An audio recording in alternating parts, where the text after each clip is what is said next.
Today we are going to be talking about a topic that is very relevant Valentine's Day as we are getting closer to it, but it is, can you call in the one and how to do it if so? Now, manifestation is a massive topic in self-development, and I think at the moment there's something in the air because everywhere I look there is a new book or something come out on manifestation. It's all coaches are talking about. So yeah, it is a big topic, but today I personally think it can actually be a lot more practical than a lot of coaches peddle. And there are some key elements that are often missed when we talk about it because we tend to think of, oh, it's all about positive thinking, and other things get lost in translation. So today I want to talk you through 3 really practical things to do about how you can call in the one. Now, I really truly do believe that we have the power to attract and choose the life we want.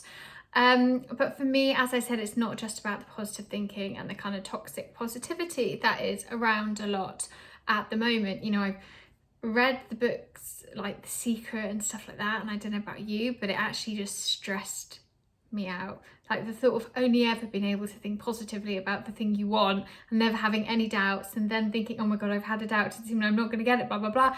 It's exhausting and it's not practical. But there are other amazing authors like Dr. Tara Stewart, who's written books like The Source that looks at kind of neuroscience plus manifestation, gratitude practice, and how actually to do that. But I want to talk to you about my own personal experience and what I did, and it is those 3 parts I mentioned. So I believe in order to call something into your life, whatever you want, whether it's the relationship, really fun dating experiences, or a job, a car, money, whatever it is, you've got to get really clear on 3 parts. Number 1, it is the thinking. Number 2, it is the feeling, and number 3, it is the acting. So a lot of the time, the number 1, which is the believing, is talked about a lot, and 2, the feeling, and it's mentioned quite a lot, but we often miss the action point, okay? So let's take the example of wanting a great relationship. Let's take that as the example of the thing we want to call in. How do we go about and do it? So number 1, the first thing we want to look at is the thinking part, which is the beliefs around the thing you desire. Because the reason that this is so crucial is that if you genuinely don't believe you're going to get something, then you won't.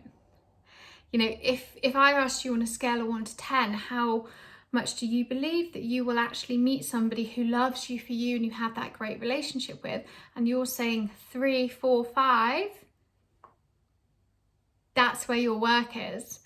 Because usually when we don't believe something or we want something and the belief is a sort of fear based on desperation, or that we're not going to get something, or that we're not lovable, or that we're going to be alone forever, or whatever it is, that tends to be what is mirrored back to us. So we'll either sabotage when something great comes along, or reject healthy love, or we will meet somebody who exacerbates all those kind of limiting beliefs and fears, or we won't meet anybody at all. So that is really where you have to start. You have to start with mindset work, the CBT work, and actually get you not only believing you can have it, but excited for it, which is the step number 1 that I would do with any client I was working with.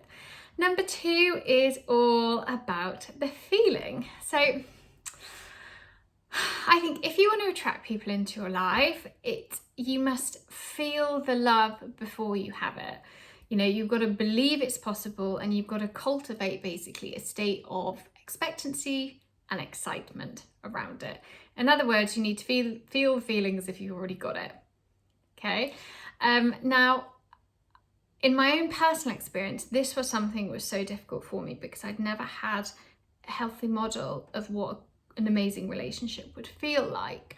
I'd never really understood what it would look like, how it would feel like, but I'd never understood how to get past my history and what I already knew. So whenever I thought about a relationship, I'd go back to like what I'd already had and what I didn't want, and that was what was kind of constantly going around my head. So I started to use visualization techniques, and spent kind of months just really concentrating on being happy.